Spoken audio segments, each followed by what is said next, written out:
Молитва «Отче наш» или молитва Господня – одна из самых известных и значимых молитв в истории человечества. Ее знают миллионы людей по всему миру, и она звучит на многих языках и в разных культурах и традициях. Эта молитва была произнесена Иисусом Христом и записана в двух Евангелиях – у Матфея и у Луки. По Евангелию от Матфея она прозвучала в Нагорной проповеди, когда ученики спросили Иисуса, как правильно молиться.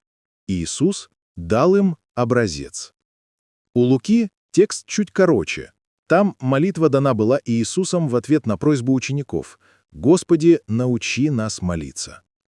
Таким образом, «Отче наш» — единственная молитва, которую сам Иисус Христос передал своим ученикам как образец для всех поколений. Сейчас вы услышите, как «Отче наш» звучит на арамейском языке с галилейским диалектом. Это родной язык Иисуса Христа и его учеников, и, скорее всего, она была дана людям именно так. Одна из наиболее признанных версий, и звучит она так.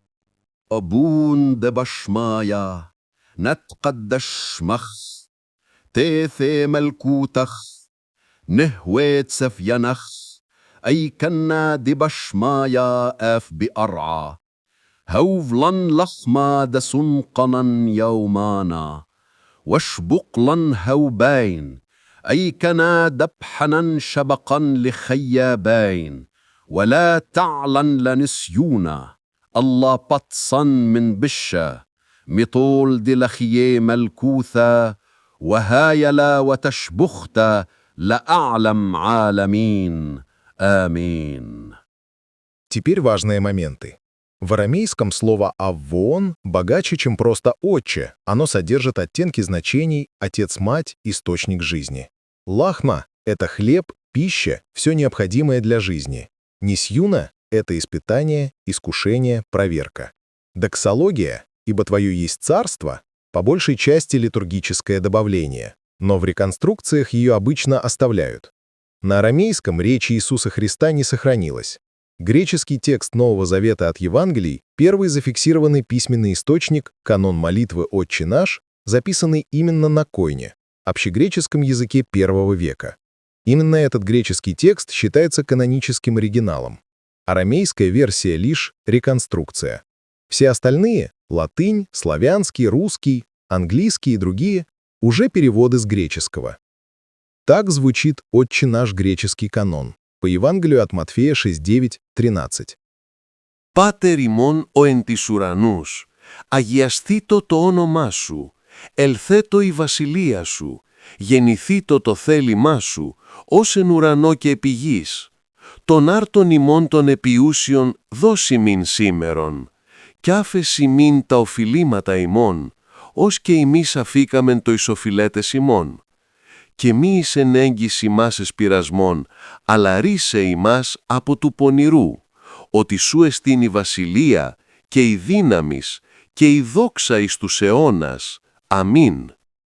Так звучит «Отче наш» греческий канон по Евангелию от Луки 11:2-4.